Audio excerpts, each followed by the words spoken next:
বিদায় হজে প্রিয় নবী হজরত মুহাম্মদ সাল্লাল্লাহু আলাইহি ওয়াসাল্লাম যে ভাষণ দিয়েছিলেন, সেই ভাষণের মর্মবাণী কি আপনি কখনো ভেবে দেখেছেন? সুপ্রিয় দর্শক, আসসালামু আলাইকুম। ওয়েলকাম করছি light of Islam by Sami চ্যানেলে।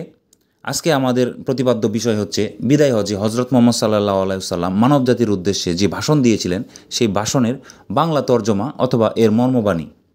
তো চলুন শুরু করা যাক। সেই দিনটি ছিল শুক্রবার, 9 জিলহজ, 10 হিজরি সনে। আরাফা ময়দানে দুপুরের পর হজরত মুহাম্মদ সাল্লাল্লাহু আলাইহি ওয়াসাল্লাম লক্ষাধিক সাহাবীর সমাবেশে ঐতিহাসিক ভাষণ দেন। হামদ ও সানার পর তিনি বলেন, হে মানুষ, তোমরা আমার কথা শোনো। এরপর এই স্থানে তোমাদের সাথে আর একত্রিত হতে পারবো কি না জানি না। আল্লাহ বলেন, হে মানব জাতি, তোমাদেরকে আমি একজন পুরুষ ও একজন নারী থেকে সৃষ্টি করেছি এবং তোমাদেরকে সমাজ ও গোত্রে ভাগ করে দিয়েছি, যেন তোমরা পরস্পরের পরিচয় জানতে পারো।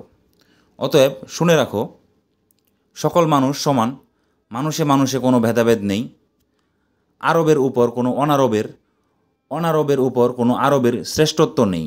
তেমনি সাদার উপর কালোর বা কালোর উপর সাদার কোনো শ্রেষ্ঠত্ব নেই। তোমাদের মধ্যে সেই ব্যক্তি আল্লাহর কাছে বেশি সম্মান ও মর্যাদার অধিকারী যে আল্লাহকে ভালোবাসে। মহানবী সাল্লাল্লাহু আলাইহি সাল্লাম আরও বলেন, শুনে রাখো, অন্ধকার যুগের সকল বিষয় ও প্রথা আজ থেকে বিলুপ্ত হলো। জাহিলি যুগে রক্তের দাবিও রহিত করা হলো। হে মানুষ, শুনে রাখো, অপরাধের দায়িত্ব কেবল অপরাধীর উপরই বর্তায়। পিতা তার পুত্রের জন্য আর পুত্র তার পিতার অপরাধের জন্য দায়ী নয়। হে মানুষ, তোমাদের রক্ত, তোমাদের সম্মান, তোমাদের সম্পদ পরস্পরের জন্য চিরস্থায়ীভাবে হারাম, অর্থাৎ পবিত্র ও নিরাপদ করা হলো। যেমন আজকের এই দিন, আজকের এই মাস, এই শহর সকলের জন্য হারাম। হে মানুষ, তোমরা ঈর্ষা ও হিংসা বিদ্বেষ থেকে দূরে থাকবে। ঈর্ষা ও হিংসা মানুষের সকল সদ্গুণকে ধ্বংস করে। তিনি আরও বলেন, নারীদের সম্পর্কে আমি তোমাদের সতর্ক করে দিচ্ছি, তাদের সাথে নিষ্ঠুর আচরণ করো না। তাদের উপর যেমন তোমাদের অধিকার রয়েছে, তেমনি তোমাদের উপর তাদেরও অধিকার রয়েছে। সুতরাং তাদের কল্যাণের দিকে সবসময় খেয়াল রাখো। অধীনস্থদের সম্পর্কে সতর্ক হও।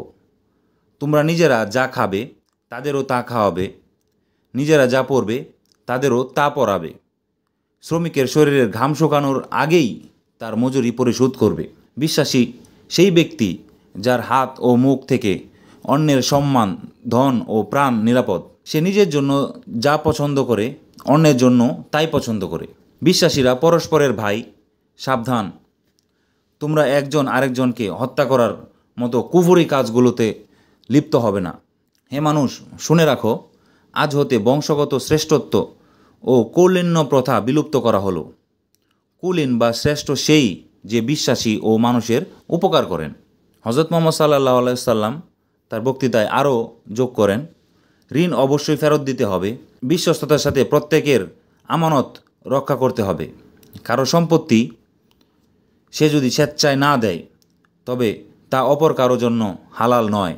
তোমরা কেউ দুর্বলের উপর অবিচার করো না। জ্ঞানীর কলমের কালি শহীদের রক্তের চেয়ে অমূল্যবান।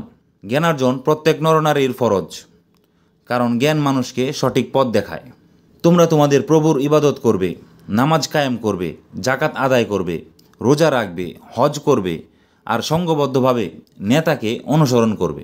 তাহলে তোমরা জান্নাতে দাখিল হতে পারবে। তিনি আরও বলেন, শুনে রাখো, একজন কুশ্রী কদাকার ব্যক্তিও যদি তোমাদের নেতা মনোনীত হয়, যতদিন পর্যন্ত সে আল্লাহর কিতাব অনুসারে তোমাদের পরিচালিত করবে, ততদিন পর্যন্ত তার আনুগত্য করা তোমাদের আবশ্যক কর্তব্য। তিনি আরও বলেন, শুনে রাখো, আমার পর আর কোনো নবী নেই। হে মানুষ, আমি তোমাদের কাছে দুটো অলৌকিক বার্তা রেখে যাচ্ছি। যতদিন তোমরা এ দুটোকে অনুসরণ করবে, ততদিন তোমরা সত্যপথে থাকবে। এর একটি হলো আল্লাহর কিতাব, দ্বিতীয়টি হলো আমার জীবন দৃষ্টান্ত। তিনি তার ভাষণে আরও বলেন, তোমরা কখনোই ধর্ম নিয়ে বাড়াবাড়ি করো না, কেননা অতীতে বহু জাতি ধর্ম নিয়ে বাড়াবাড়ির কারণে ধ্বংস হয়ে গেছে। হে মানুষ, প্রত্যেককেই শেষ বিচারের দিন সকল কাজের হিসাব দিতে হবে, অতএব সাবধান হও। হে মানুষ, তোমরা যারা এখানে হাজির আছো, আমার বাণী সবার কাছে পৌঁছে দিও। যার কাছে পৌঁছাবে হতে পারে সে তোমার চেয়েও এ বাণীর উত্তম ও সংরক্ষক ও প্রচারক।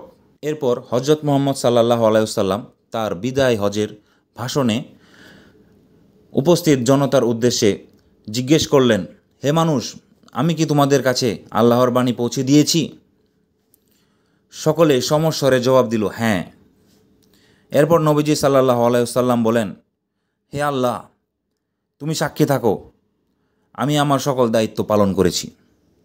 সুপ্রিয় দর্শক, আমরা একটা ছোট্ট চেষ্টার মাধ্যমে হজরত মুহাম্মদ সাল্লাল্লাহু আলাইহি ওয়াসাল্লাম আমাদের নবীজি ওনার যে বিদায় হজের যে ভাষণ ছিল সেই ভাষণের একটি সারমর্ম এবং মর্ম কথা আপনাদের সামনে তুলে ধরছি। প্রিয় দর্শক, ভিডিওটি যদি ভালো লেগে থাকে অবশ্যই চ্যানেলটিকে সাবস্ক্রাইব করে দিবেন এবং কমেন্টে আপনার মতামত জানাতে ভুলবেন না। ধন্যবাদ।